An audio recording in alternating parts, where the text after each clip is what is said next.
బాలబాలికలు.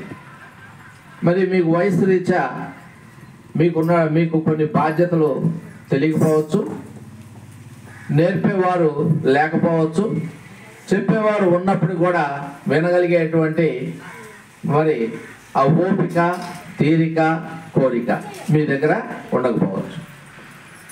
Bible గ్రంథంలోని సామెతల గ్రంథంలో ఒక 2-3 విషయాలు మీ ముందు నేను ప్రస్తావిస్తాను.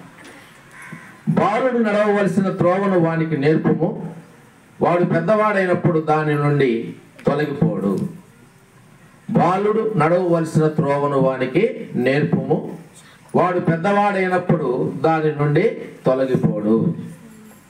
మరి పెద్దవాళ్ళు మీ కుటుంబంలో కానీ, గ్రామంలో కానీ, లేకపోతే పాఠశాలకు వచ్చినటువంటి మీ తర్వాత ఉపాధ్యాయులు కానీ, వీరందరూ కూడా మిమ్మల్ని అది చేయొద్దు, ఇది చేయొద్దు, ఇది మంచిది, అది చెడ్డ, ఇది మంచి, ఇది చెడు అని మీకు నేర్పడానికి ప్రయత్నం అనేది చేస్తూ ఉంటారు.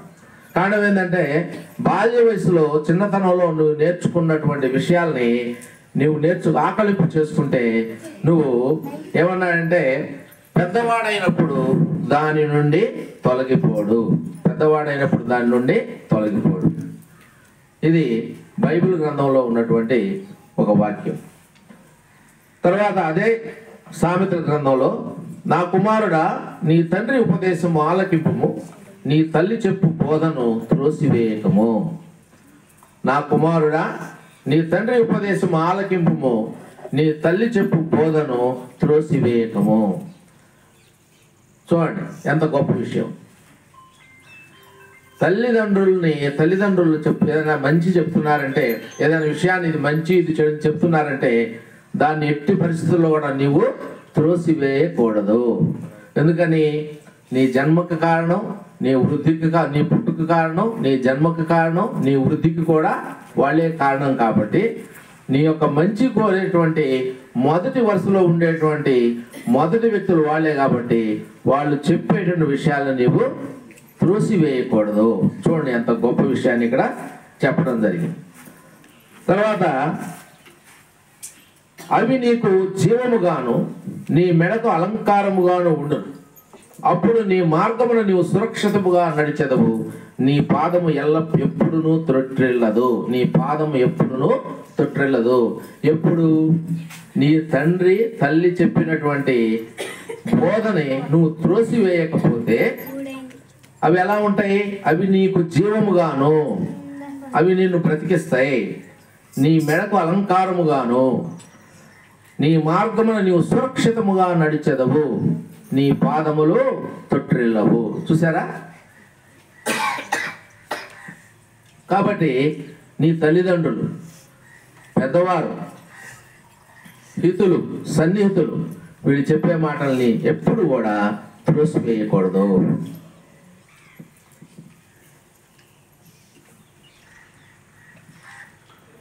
ఇంకో చోట మరి మనకి మీరందరూ బాబు తాత అని పిలుస్తారు మన పాఠశాలలో. కాస్త కొత్త చదువుకున్నటువంటి వ్యక్తి మేము ఎప్పుడైనా పాఠం చెప్తా ఉంటే ఆలకిస్తూ ఉంటాడు. చాలా మీకంటే శ్రద్ధగా వింటాడు. ఆ కిటికీ దగ్గర కానీ, ఆ తలుపు దగ్గర కానీ, వాకిల దగ్గర కానీ నిలబడి చాలా ఆసక్తిగా వింటూ ఉంటాడు. ఆయన ఒక 10th క్లాస్ స్టూడెంట్ తోటి, అబ్బాయి బాగా చదువుకోండి అబ్బాయి అంటే అతను అన్నాడంట, ఆ కుర్రవాడు మన స్కూల్లో ప్రజెంట్ 10th క్లాస్ చదువుతున్నటువంటి విద్యార్థి, నువ్వు చదివావు కదా ఇంటర్ దాకా, నీకేం వచ్చింది మాకు రావడానికి అన్నాడు. నీకేం వచ్చింది మాకు రావడానికి? చూసారా? జ్ఞానము సంపాదించిన వాడు ధన్యుడు, వివేచన కలిగిన నరుడు ధన్యుడు. జ్ఞానము, వివేచన. అందుకనే మనం అప్పుడప్పుడు అనుకుంటాం నాలెడ్జ్ అండ్ విజ్డమ్. నాలెడ్జ్ ఉండటం కాదు, జ్ఞానం ఉండటం కాదు, దాన్ని వివేచన కలిగి ఉపయోగించగలగాలి.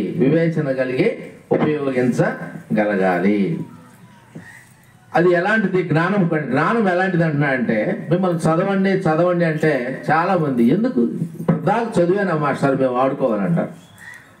మిమ్మల్ని 24 గంటలు ఆడించినా కూడా ఇంకా మీకు తనివి తీరదు, ఇంకా ఆడటానికి మీరు ప్రయత్నం చేస్తారనమాట. అది ఎలాంటిది? వెండి సంపాదించుట కంటే జ్ఞానము సంపాదించుట మేలు.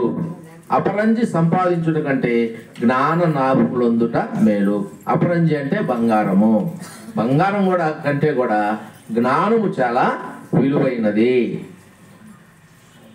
ఎలాంటిది? దాని కుడి చేతిలో దీర్ఘాయువును, దాని ఎడమ చేతిలో ధన ఘనతలను ఉన్నవి. జ్ఞానము, వివేచన ఇవి కనుకుంటే అవి ఎలాంటివి నీకు? దాని కుడి చేతిలో ఏమున్నాయి? దీర్ఘాయువును, ఎడమ చేతిలో ధన ఘనతలు ఉన్నవి. శశి వినమ్మ, ధన ఘనతలు ఉన్నవి. దాని మార్గములు రమ్య మార్గములు, దాని త్రోవలన్నీ క్షేమకరములు. దాని త్రోవలన్నీ క్షేమకరములు. అందుకనే జ్ఞానము కలిగిన వాడు వివేచన కలిగి ఉంటాడు. జ్ఞానం కలిగిన వాడు వివేచన కలిగి ఉంటాడు. అంటే మీరు బాగా చదువుకోవచ్చు, కానీ ఆ చదువు వలన ఏం కావాలి? వినయం, విధేయత కూడా కావాలి. వివేచనతో ఆలోచించి మాట్లాడగలగాలి. తర్వాత లాస్ట్గా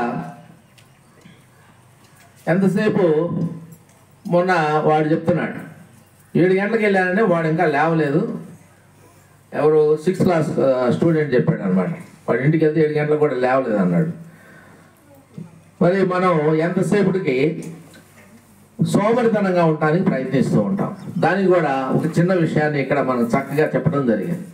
సోమరి చీమల వద్దకు వెళ్ళుము, వాటి నడతలు కనిపెట్టి జ్ఞానము తెచ్చుకొను.